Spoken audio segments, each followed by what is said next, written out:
uwanja tayari, uwanja ushaanza. Elis adanganyi. Elis mimi namkubali sana. Elis adanganyi.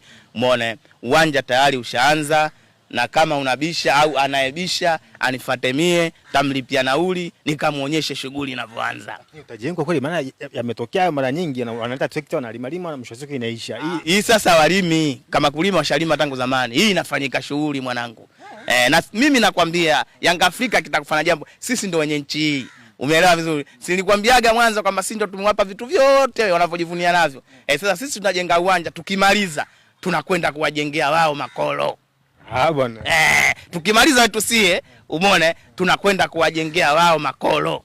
Yaani kwamba nyinyi mkianza kujenga uwanja wenu? Si tumewapa sie uwanja, tunakwenda kuwajengea sasa. Tutawakadiria. Uwanja wetu sie, umeona, wanakaa watu 40,000, wao watu 20,000 unawatosha. Sijui umenielewa vizuri? Tunamaliza huku tunakwenda kuwajengea wao. Wao si watu wa maneno, sio watu wa vitendo. Sisi tunawafanyia vitendo kila jambo. Unaona sisi ndio wenye nchi Yanga Afrika. Kilichokupa imani kwamba Yanga watajenga uwanja wao ni nini? Sio watajenga, wanajenga. Tayari wanajenga. Hiyo watajenga ondoa, wanajenga. Yaani uwanja tayari ushaanza unajengwa.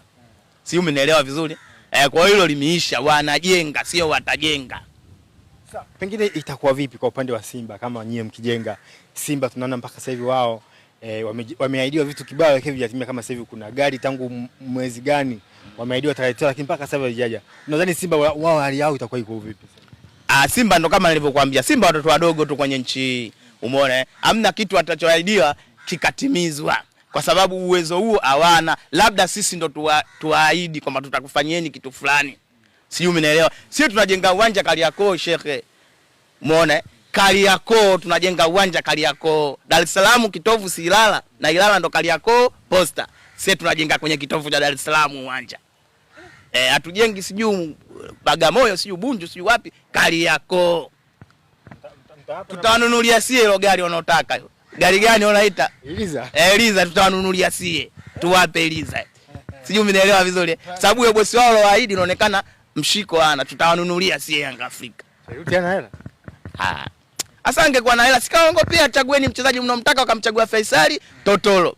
Umeona, nitakuleteni gari Totolo. Sasa ana hela zinatoka wapi? JSM huyo hapo, sijui mwaka wa 4 sijui